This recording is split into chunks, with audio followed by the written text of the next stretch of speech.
Assalamualaikum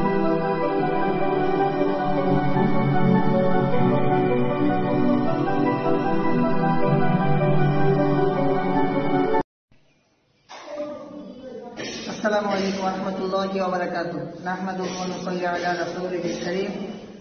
Amma ba'd. Fa'udzu billahi minasy syaithanir rajim. Bismillahirrahmanirrahim. Wa amma bi ni'mati rabbika fahaddits. Noakhali জেলাধীন কোরিয়াটি সালিমিয়া ফাজিল মাদ্রাসা আলিম প্রথম বর্ষের আজকে উসুল হাদিসের class, হাদিসের পরিচিতি অধ্যায়ের ক্লাস শুরু করছি। আমি মোহাম্মদ হাবিবুল্লাহ মেসবাহ, আরবি প্রভাষক পত্র মানুষ।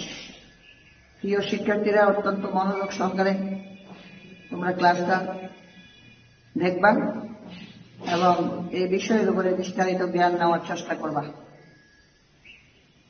হাদিস কাকে বলে? আল হাদিসুল লুগাতান ওয়া ইসতিলাহান। আল হাদিসুল লুগাতান, হাদিসের আবিধানিক অর্থ হলো, হাদিস শব্দটি এক বচন, বহু বচনে আহাদিসু। হাদিস শব্দের অর্থ হলো কথা, বাণী। আরবিতে বলা হয় আল জাদিদ। হাদিস শব্দের আবিধানিক অর্থ আল জাদিদ তথা নতুন, আল কাউল তথা কথা, আল ওয়াজ তথা উপদেশ ও নসিহত। হাদিসের পারিভাষিক সংজ্ঞা সম্পর্কে মুহাদ্দিসিনে কেরামগণ অত্যন্ত গুরুত্বপূর্ণ সংজ্ঞা দিয়েছেন। সহিহ আল বুখারীর ভূমিকায় বলা হয়েছে, ফাহুয়া ইলমুন ইউরাবু বিহি আকওয়ালুন নাবিয়্যি ওয়া আফআলুহু ওয়া আকওয়ালুহু। অর্থাৎ হাদিস এমন জ্ঞানের নাম যার দ্বারা রাসূলুল্লাহ সাল্লাল্লাহু আলাইহি ওয়াসাল্লামের কথা, কাজ এবং তার অবস্থা সম্পর্কে অবগত হওয়া যায়। মিশকাতুল মাসাবিহ গ্রন্থের ভূমিকায় শাহ আব্দুল আজিজ মুহাদ্দিস দেহলভী রাহমাতুল্লাহ আলাইহি লিখেছেন, ইলমুল হাদিস ফি ইসতিলাহি জুমহুরিল মুহাদ্দিসিনা ইউতলাকু আলা কাউলিন নাবিয়্যি ওয়া ফি'লিহি ওয়া তাকরিরিহি। অর্থাৎ মুহাদ্দিসিনদের সমর্থিত পরিভাষায় ইলমে হাদিস বলতে বোঝায় নবী করিম সাল্লাল্লাহু আলাইহি ওয়াসাল্লামের কথা, কাজ ও সমর্থন, অনুমোদনের বিবরণ। আল্লামা বদরুদ্দিন আইনি রাহমাতুল্লাহ আলাইহি হাদিসের সংজ্ঞায়, ইলমে হাদিসের সংজ্ঞায় বলেছেন, ইলমুল হাদিস হুয়া ইলমুন ইউরাফু বিহি আকওয়ালুন নাবিয়্যি ওয়া আফআলুহু ওয়া আফআলুহু ওয়া আকওয়ালুহু।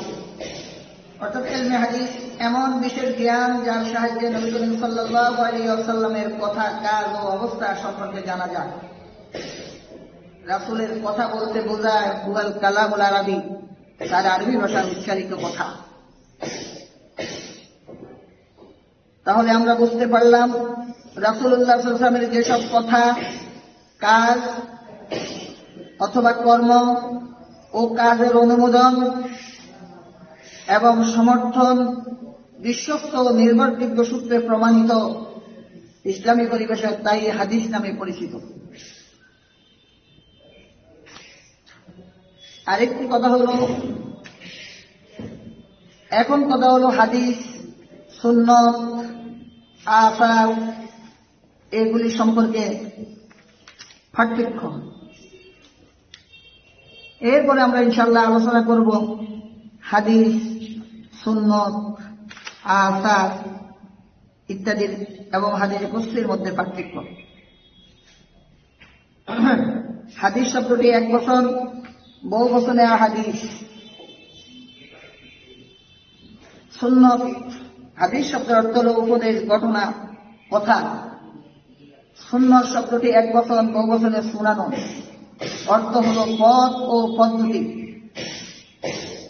খবর শব্দটি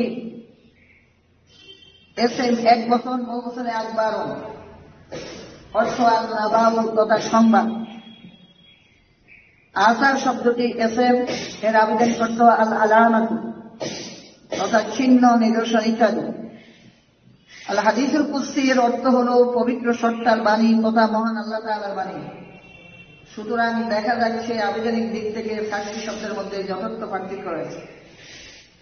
পারিভাষিক পার্থক্য এর সম্পর্কে নুজহাতুন নজর গ্রন্থকালের মতে হাদিস, আসার, খবর, হাদিসে কুদসি ইত্যাদির মধ্যে কি পার্থক্য রয়েছে?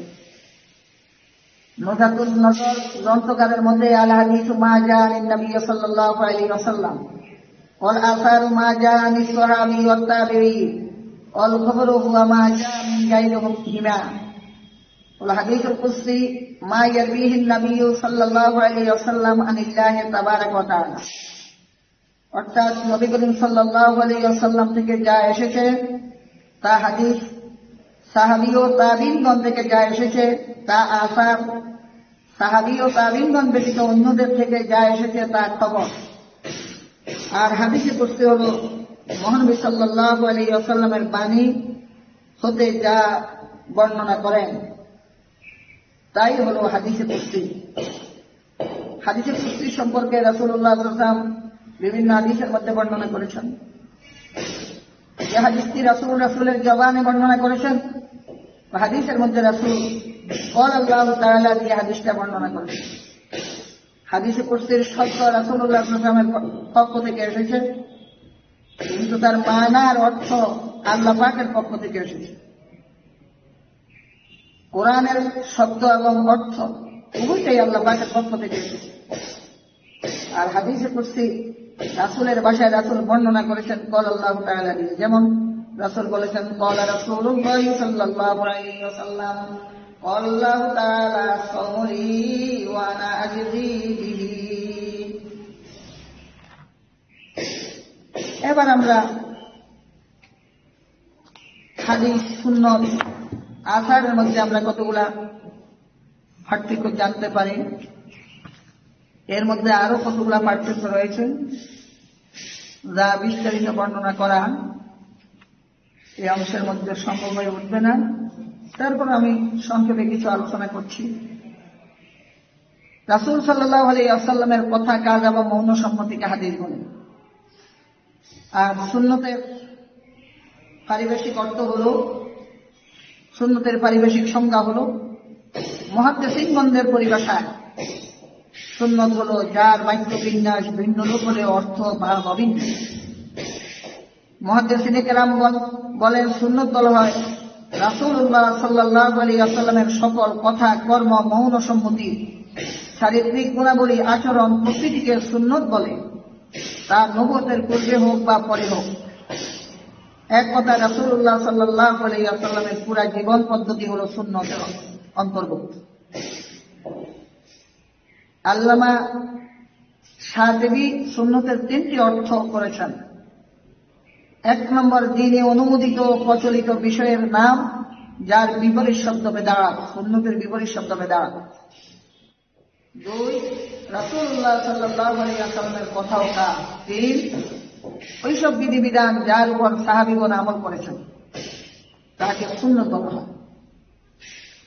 খবর সম্পর্কে মুহাদ্দিসিনে কেরামগণ অনেক সংজ্ঞাই দিয়েছেন। এর মধ্যে গুরুত্বপূর্ণ বিষয় হলো, ব্যাখ্যা হলো খবর শব্দটি এক বচন, বহু বচনে একবার, অর্থ সংবাদ, ইতিহাস ইত্যাদিকে খবর বলা হয়। খবরের পারিভাষিক সংজ্ঞা, রাসূলুল্লাহ সাল্লাল্লাহু আলাইহি ওয়াসাল্লাম, তার সাহাবীগণ এবং তাবিঈনদের প্রতি সম্বন্ধিত কথা, কাজ, অনুমোদন, মানবীয় চারিত্রিক গুণাবলীকে খবর বলে। আবার কেউ কেউ বলেন সাহাবী, তাবিঈ বা তৎপরবর্তীদের কথা, কাজ ও সম্মতিকে খবর বলা হয়। আল্লামা নিজামুদ্দিন শাশী রাহমাতুল্লাহ আলাইহি বলেছেন, হুয়া কাউলুর রাসূল সাল্লাল্লাহু আলাইহি ওয়াসাল্লাম ওয়া আফআলুহু ওয়া তাকারীরুহু খবর। রাসূলুল্লাহ সাল্লাল্লাহু আলাইহি ওয়াসাল্লামের কথা, কাজ ও মৌন সম্মতিকে খবর বলা হয়।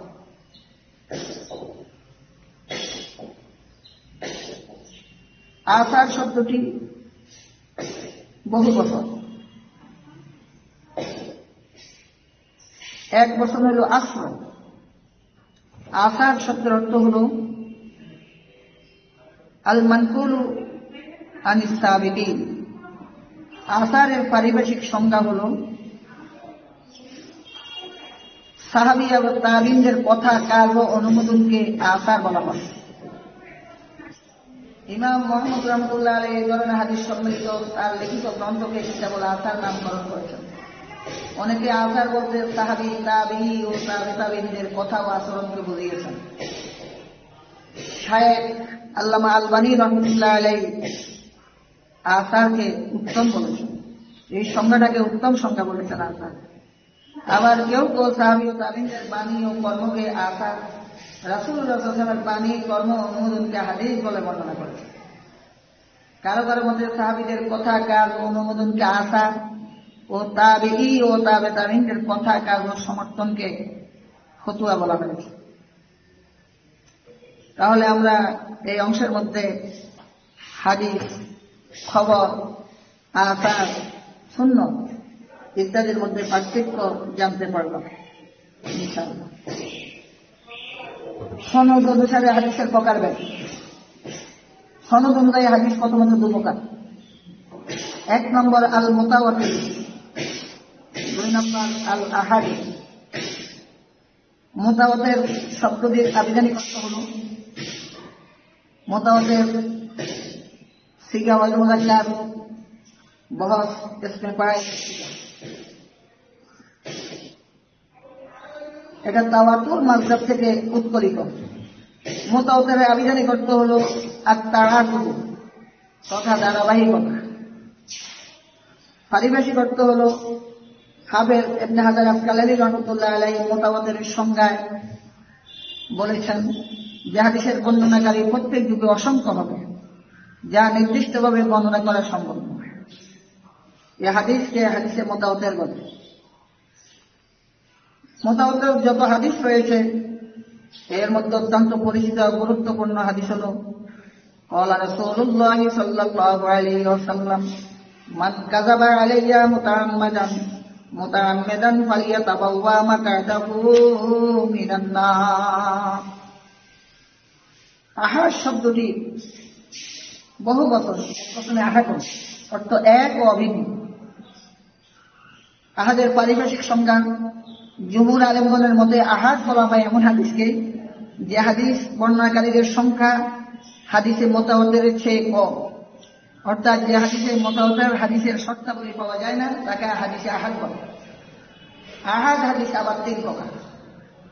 এক নম্বর মাশহুর, দুই নম্বর আজিজ, তিন নম্বর গরীব।